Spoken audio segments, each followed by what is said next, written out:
네, 오늘 사도행전 27장 13절부터 26절을 함께 공독했습니다. 죽음에 이르기 전에라는 제목입니다. 우리가 살아가면서 어떤 소식을 가장 듣고 싶은지 한번 물어보고 싶은데요. 복권에 당첨됐다. 자식이 좋은 대학에 합격했다. 드디어 아파트가 분양됐다. 지금 시점에서 어떤 소식이 나에게 가장 좋은 소식인지, 복음인지 한번 생각해 보기 바랍니다. 우리가 시간이 갈수록 내려지는 결론은 진짜 복음은 오직 하나죠. 구원이라는 답입니다. 영원한 생명을 얻고 생명의 길을 가는 소식이 나에게 가장 큰 복음이요. 유일한 복음이 될 때 진짜 믿음의 사람이 된 거죠. 우리를 구원하시는 예수 그리스도의 십자가가 가장 가슴 벅찬 소식이 되고 또 우리가 부활한다는 사실이 뛸 듯이 기쁜 소식이 되기를 예수님의 이름으로 축원합니다. 오늘 그러한 중심으로 말씀을 쭉 보면 첫 번째로 나오는 내용이 폭풍과 이제 사투가 벌어지는 내용이죠. 지난주에 봤던 27장 전반부는 바울이 제시한 내용을 듣지 않고 자신들의 이익 때문에 결국 위험한 항해인데도 가능성을 두고 항해하기로 결정해서 더 겨울을 나기 좋은 항구를 찾아 떠났는데 어마어마한 이제 광풍이 불게 되고 죽을 것 같은 폭풍과의 사투가 벌어지게 된 그 내용을 오늘 읽어봅니다. 어, 이 폭풍을 만나서 고생하고 절망하는 그 내용인데 그 과정이 우리가 살아가는 인생길을 참 잘 반영하고 있죠. 복음이 필요한 그런 사람들의 모습입니다. 27장 3절에 보니까 남풍이 순하게 불매 그들이 뜻을 이룬 줄 알고 닻을 감아 그레데 해변을 끼고 항해하더니 이렇게 나오죠. 예상보다 늦어져서 사나운 바다를 피하기 위해서 겨울을 보낼 항구를 찾기 위해서 항해를 하고 있는데 그레데의 미항에서 서쪽으로 100km만 가면 있는 그레데 서쪽 지역의 베닉스 항구로 가고자 한 겁니다. 근데 남풍이 부는 거예요. 순한 바람, 항해하기 좋은 날씨였죠. 이렇게 내가 하나님 뜻대로 살지 않는데도 인생이 내가 원하는 대로 잘 풀릴 때가 있습니다. 많은 사람들이 뜻대로 되고 행복하죠. 푸른 하늘 아래서 기분 좋게 항해를 하는 그 시간이 행복한 것처럼 그냥 다양한 그런 순간들이 있습니다. 그런데 얼마 안 돼요. 14절에 섬 가운데로부터 유라굴로라는 광풍이 크게 일어나는 거대한 소용돌이를 일으키는 강한 바람, 유라굴로 광풍인데요. 그레데 해안을 따라가던 배에 갑자기 강한 바람이 불게 된 겁니다. 유라굴로는 북동풍이라는 뜻을 가진 폭풍이라고 그래요. 단순한 북동풍이 아니라 시계 방향으로 회전하면서 거대한 소용돌이를 일으키는 강한 바람이었습니다. 태평양 북서부의 폭풍을 태풍이라고 하고 대서양 쪽 폭풍은 허리케인이라고 부르죠. 인도양 쪽은 사이클론이라고 부르대요. 그런데 유라굴라라고 하는 것은 지중해 폭풍에 대한 이름이었다고 합니다. 바람이 해안을 따라 서쪽으로 가던 배를 남서쪽으로 밀어낸 거죠. 그 배가 그레데 섬에서 점점 멀어지게 된 거예요. 27장 15절에 배가 밀려 바람을 맞추고 갈 수가 없어 가는 대로 두고 쫓겨가다가 그러니까 바람을 부는 방향으로 뚫고 가야 되는데 어쩔 수 없이 바람에 맡기고 바람 부는 대로 흘러갈 수밖에 없었던 겁니다. 그러다가 27장 16절에 가우다라는 작은 섬 아래로 지나 간신히 거루를 잡아 이렇게 말하죠. 가우다는 그레데 섬에서 남쪽으로 약 37km 떨어진 섬이라고 합니다. 섬이 바람을 막아줘서 조금 소강 상태가 되었는데 거루는 노를 저어가는 작은 구명정 같은 배예요. 보통 뒤에 매달아 끌고 갔는데 폭풍 때문에 배 위로 끌어올린 그런 상태를 말합니다.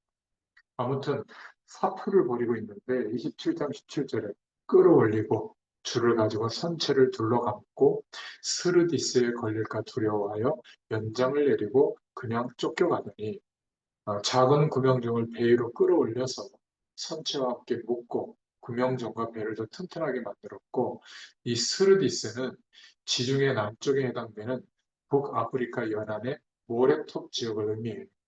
바람에 밀려가다 보면 그곳에 이르러 배가 꼼짝 달싹 못하게 되기 때문에 그것만은 막아야 됐거든요. 그러니까 연장을 내리고 그냥 쫓겨가더니 이 연장은 돛을 말합니다. 연장을 내리는 것, 연장은 돛을 의미하는데 돛의 기둥들을 최대한 맞추어서 배가 조금이라도 바람을 덜 타게 하는 그런 수밖에 없었던 것 같아요. 최대한 속도를 늦추는 것. 그냥 바람이 부는 대로 놔둘 수밖에 없는 결과가 왔죠. 비바람이 너무 강하다 보니까 27장 18절에 우리가 풍랑으로 심히 애쓰다가 이튿날 사공들이 그렇게 이익을 따라 애지중지하던 짐들을 바다에 풀어버리고 심히 애를 쓰고 있는 겁니다. 그리고 배에 계속 물이 들어오니까 물을 퍼내는 일이 제일 급선무였을 겁니다. 이튿날 사공들이 짐을 바다에 풀어버리고 배에 들이닥치는 물의 양을 줄이기 위해서 배의 무게를 가볍게 하기 위해서 짐을 막 버리는 거죠. 사흘째 되는 날에 19절에 배의 기구를 그들의 손으로 내버리니라. 바다 위에서 사투를 하는 날이 더해져서 마침내는 배의 기구들까지 버리게 되는 상황이 된 거죠. 27장 20절에 여러 날 동안 해도 별도 보이지 아니하고 큰 풍랑이 그대로 있음에 구원의 여망마저 없어졌다. 계속 이 유라굴로라는 폭풍 속에 있었던 겁니다. 폭풍이 잦아들지 않고 있었죠. 그들은 더 이상 소망이 없다고 생각했어요. 절망하고 있을 때. 이때 희망의 사토가 시작이 되는데 요즘은 태풍에 이름을 붙이잖아요. 이 당시 바울이 탐배에 몰아치고 있는 유라굴로라고 하는 태풍도 이름을 붙인 걸 수도 있습니다. 그런데 우리가 로마복음화 이러면서 마지막 장에 갈 때까지 항해하는 이야기, 또 27장 이거는 많은 절수를 할애해가지고 폭풍에 대해서만 이야기하고 있잖아요. 좀 이상하죠? 사도행전이라고 하는데 성경이 그렇게 말하고 있는 겁니다. 폭풍과 싸우고 있는 모습을 참 자세히 설명하고 있죠. 여기에 비춰서 우리의 인생도 살펴보도록 그렇게 말씀을 주시는 것 같아요. 폭풍과 싸우고 있는 모습을 자세히 보면 마치 우리들의 인생살이를 보는 것 같습니다. 아주 비슷하죠. 어떤 큰 어려움을 겪는 순간 같기도 하고 우리의 인생살이 전체와 비슷하기도 합니다. 이익을 따라 결국은 이익의 방향을 쫓아서 열심히 가는데 나중에는 심히 애쓰다가 짐을 다 풀어버리고 그렇게 애지중지하던 배의 기구까지 다 내버리고 구원의 영광까지 없어지게 되는 그런 모습이 아닌가 생각해 보게 됩니다. 좋은 날이 있는 것 같았는데 어느새 폭풍의 날이 들이닥치기도 하죠. 막 수십억, 수백억의 좋은 집에 살았지만 어느 날 돈이 다 사라지고 하루 벌어 사는 형편이 됐다. 얼마나 참 안타까운 인생이 됩니까? 그죠? 나이를 먹으면서 어느 날 갑자기 폭풍이 불어서 모든 것을 잃어버리는 그런 인생들이 참 많아요. 요즘에. 또한 모든 사람은 나이를 먹으면 하나하나 많은 것들을 버려야 되죠. 거스를 수가 없는 것 같아요. 보톡스를 맞고 영양제를 먹어서 조금 늦출 수는 있어도 어찌 죽음의 그림자를 막을 수가 있겠습니까? 바람의 속도를 조금은 늦출 수는 있어도 바람 부는 대로 밀려갈 수밖에 없는 것이 인생 아니겠어요? 그리고 모래톱에 얹혀질 것을 두려워하듯이 다 죽음을 두려워하면서 걸어가고 있습니다. 결국 죽음에서 벗어날 희망은 아무것도 없다. 이런 결론에 도달하게 되죠. 이때 사도행전 27장 21절에 구원의 희망이 없어서 모든 사람이 이제 다 죽었구나 하고 생각하고 있을 때 바울이 나선 겁니다. 21절에 여러 사람이 오래 먹지 못하였음에 바울이 가운데 서서 말하되 여러분이요 내 말을 듣고 그레데에서 떠나지 아니하여 이 파격과 선상을 면하였더라면 좋을 뻔하였느니라. 하나님이 말씀하신 내용을 전하고 있죠. 내 말을 듣고 글에 대해서 떠나지 아니하여 이 타격과 손상을 면하였다라면 좋을 뻔했다. 이것은 과거를 비난하기 위한 것이 아닙니다. 과거를 한탄하고 슬퍼하면서 목사님 이러면서 말을 하는 사람들 중에는 지금은 교회를 안 다니지만 옛날에 교회를 다녀본 사람들이 많은 것 같아요. 옛날에 하나님 말씀을 들었을 때 그것을 따라 살았다면 인생에 커다란 구멍이 생기는 일은 없었을 겁니다. 옛날에 그때 말씀을 들었어야 되죠. 우리의 믿음의 결단은 빠를수록 좋은 줄로 믿습니다. 27장 23절 24절에 내가 속한 바 곧 내가 섬기는 하나님의 사자가 어젯밤에 내 곁에 서서 말하되 바울아 두려워하지 말라. 내가 가이사 앞에 서야 하겠고 또 하나님께서 너와 함께 항해하는 자를 다 내게 주셨다 하였으니 바울은 가이사 황제 앞에 서야 하기 때문에 죽지 않을 것이다. 하나님의 사자가 알려주게 된 것이죠. 또 하나님께서 너와 함께 항해하는 자를 다 내게 주셨다 하였으니 라고 말합니다. 이것은 바울의 기도를 내포하고 있는 내용이죠. 바울의 기도를 응답하셔서 배 안에 다른 사람들의 생명도 모두 구원하시겠다고 하는 말씀이잖아요. 바울 때문에 이 배 안에 있는 사람들의 생명을 구원하신다. 더 나아가서 이 사람들은 이 사건 때문에 믿음에 더 마음을 연 사람들로 바뀌게 된 겁니다. 정말 생명을 얻게 될 기회가 온 것이죠.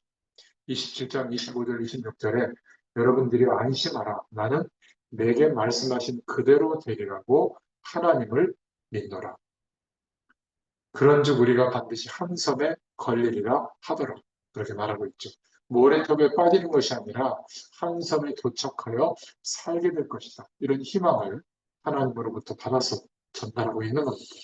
상황은 여전히 전혀 희망이 없었어요. 세찬 광풍, 비바람이 불고 있었고, 그러나 바울의 말을 통해서 희망을 가진 사람들이 생기게 된 겁니다. 별로 중요하지 않은 죄수의 몸이었던 한 사람의 말인데 그가 믿는 하나님의 이름을 사랑하면서 하나님의 말씀을 전달했죠. 희망을 선포한 겁니다. 속에서 꿈틀거리는 희망에 대한 희망 때문에 믿는 사람들이 생기게 된 거죠. 우리 인생의 길도 마찬가지입니다.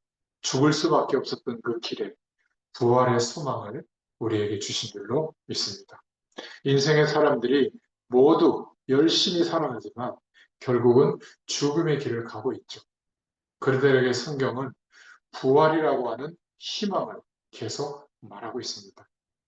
이제 많은 사람들에게 이 부활의 소망, 이 선택의 순간이 주어지도록 우리가 이 말씀을 전달해야 될 축복이 있는 줄로 믿습니다. 여전히 죽음이라고 하는 절망에 빠질 것인지 아니면 희망을 붙잡을 것인지 부활과 천국 배경의 희망 외에 죽음에 대해서 다른 희망의 소식을 들어본 적이 없는 겁니다. 그러니까 부어라 마셔라 아니면 쾌락을 쫓아가거나 결국 그런 내용들과 똑같은 결론을 오게 되죠. 결국 죽음의 길을 걸어가게 되는 것이죠. 여러분, 우리에게 주어진 이 축복, 부활의 소망을 산업 현장에서도 붙잡을 수 있기를 축원드립니다. 지금 풍랑 만나서 다 죽게 됐는데 사실은 배에 타고 있는 276명의 사람들이 갑자기 폭풍을 만난 것은 사실 하나님께서 이들에게 주신 특별한 기회였죠. 폭풍을 만났기 때문에 그전에는 신경도 안 쓰다가 바울이 전하는 하나님의 말씀을 들을 수 있게 된 거예요. 많은 사람에게 그 폭풍은 그들의 삶에 극적인 변화를 이끌게 된 겁니다. 희망을 잡는 관심과 희망을 잡는 힘으로 우리의 인생을 바꿔야 될 줄로 믿습니다. 인생에서 벌어진 문제와 사건들, 폭풍 같은 그런 일들과 싸우던 관심과 힘을 이제 부활의 소망을 가지고 주님께서 말씀으로 우리에게 주신 그 방향을 따라 거기에 대한 관심과 하나님이 그것을 감당할 수 있는 힘으로 우리가 소망으로, 희망으로 바꿔야 될 줄로 믿습니다. 인생의 폭풍과의 사투는 기필코 절망으로 끝납니다. 모두 죽을 수밖에 없는 모래톱에 걸리게 되죠. 바울이 전하는 하나님의 말씀을 듣고 그들이 희망을 가져야 될지 말아야 할지를 지금 생각하게 된 겁니다. 언제요? 광풍 속에서. 지금 우리의 인생길에도 희망을 잡아야 할지 아니면 죽음의 길로 계속 가야 할지를 하나님이 생각할 수 있도록 기회를 주고 계십니다. 우리에게는 폭풍과의 싸움이 아니라 하나님이 주시는 소망, 참된 희망을 아는 영적 싸움이 필요한 줄로 믿습니다. 언제요? 죽음이 이르기 전에. 결국 세상에서 아무리 부딪히고 방법을 동원해도 죽음이라고 하는 그 끝이라고 하는 길밖에 없어요. 그레데 섬에 있는 미양에서 베닉스항으로 가려던 배가 유라굴라라는 폭풍을 만나서 그 폭풍 속에서 모든 것을 다 잃어버리고 죽을 지경에 있는 사람들을 오늘 말씀을 통해서 생각해 보게 됩니다. 사실 전문 현장, 산업 현장에 있는 모든 인생들이 대부분 이렇죠. 모두가 거센 폭풍을 만나고 있고 방법과 방향을 몰라서 죽음의 길인 줄 모르고 그쪽으로 계속 열심히 가고 있습니다. 우리에게는 폭풍과의 싸움이 아니라 희망을 아는 싸움이 필요한 줄로 믿습니다. 죽음의 길로 가는 폭풍 속에서는 어떤 것도 복된 소식이 될 수가 없어요. 오직 죽음에서 벗어나는 이 그리스도의 복음만이 영원한 생명의 축복인 줄로 믿습니다.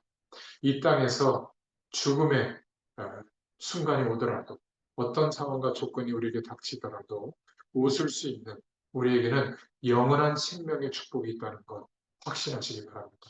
죽음에 이르기 전에 아무 희망이 없다고 말하기 전에 복음의 빛을 만나고 전할 수 있기를 축원합니다.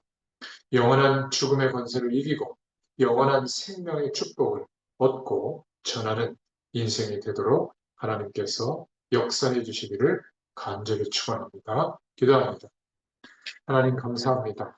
풍랑 맞은 오늘 27장의 사람들처럼 우리 인생도 여러 가지 세상의 문제와 일들에 풍랑 막는 것처럼 우리의 힘으로 감당할 수 있는 문제들이 들이닥치고 있는 산업 현장입니다. 하나님, 오히려 그때가 우리의 현장에 하나님이 주시는 특별한 기회인지도 모릅니다. 오늘 바울이 그 현장에 증인으로 하나님께 쓰임받았던 것처럼 우리도 우리의 산업 현장에 부르신 그 부르심의 이유를 따라 증인의 자리에 서게 되도록 우리의 모든 영적인 상태와 하나님이 함께 하시는 그 축복이 실제가 되도록 역사하여 주시옵소서. 감사드리며 예수님의 이름으로 간절히 축복하옵고 기도하옵나이다. 아멘. 감사합니다.